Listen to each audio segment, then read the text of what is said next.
Hey guys, Bubba Rutherford, Rutherford Land and Cattle. This time of year, I get asked a lot of questions on mineral. And I've shared with you guys here before about mineral and how important mineral is. Especially with us getting into season, people are going to start turning bulls out and everything. And my gracious, I sure make it a point with people that are leasing the bulls from us. But one thing I want you to know is this right here. There ain't no need in leasing the bull. There ain't no need in spending a lot of money if you're gonna not put mineral out.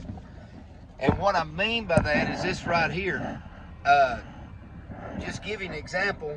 These Brahma cattle that are behind me here, they were thin. Let me see if you can see them here. They're out there feeding them right now. But with those Brahma cattle, what we had to do, we had to come in here and you see them, they're putting feed out for them right now, just in a little trough. These cows here are, they were just thin. They come out of South Texas and they were cotton picking thin. And so we started feeding them and giving them mineral, and now they're cycling now. And the whole thing is this right here. Don't blame everything on your bull. A lot of it has to do with us being a cheapskate and trying to buy the cheapest mineral or buying mineral that's not any good. And but you got to get your nutrients in there to get those cows to where they'll start cycling.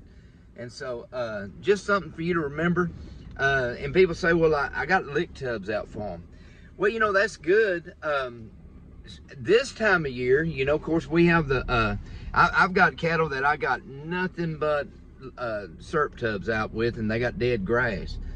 But after we had that snow the other day, and one of my guys even mentioned to me, said, man, there ain't nothing left. And he's so right. There's no nutrient in that dead grass. There is just nothing left in that dead grass. And so I had to kind of give them a little boost because the cattle were just looking terrible.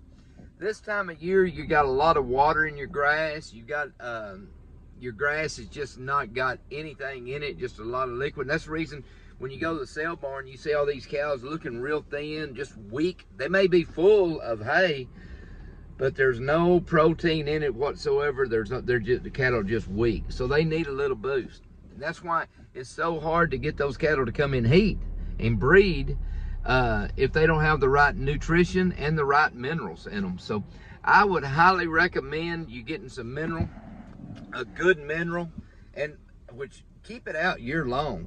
But this time of year, and there's some mineral companies that has different kind of minerals for certain times of year, and I've used them. They're very good. Me personally, I use Vigortone mineral, and it's, I buy it by the pallets, and it's expensive, but the thing about it is the conception rate is real good. Those cattle will get bred. Main thing I find out with cattle is this right here. When we buy a lot of open cattle and everything, it has to do with they just don't have the right nutrition in them. And so our cattle may be a little thin when they come here, and you see, we buy these groups of cattle and everything, and I help people all the time. I have different ones on here that say that the cattle look thin. They do, because normally the way we buy cattle, they're thin, and then we put weight on them. So with that all being said, my main point that I want to bring to you is this right here. Get a good mineral, keep a good mineral in front of them. Multi-min your cattle this time of year, run them through the chute and get everything taken care of, get them wormed before you spend the money on a good bull and or leasing a bull, whatever you're going to do. But anyhow, I hope that helps you out. This is Bubba Rutherford with the tip of the day, saying we buy and sell cattle 6 days a week. We're always closed on Sunday. Y'all have a good day, guys.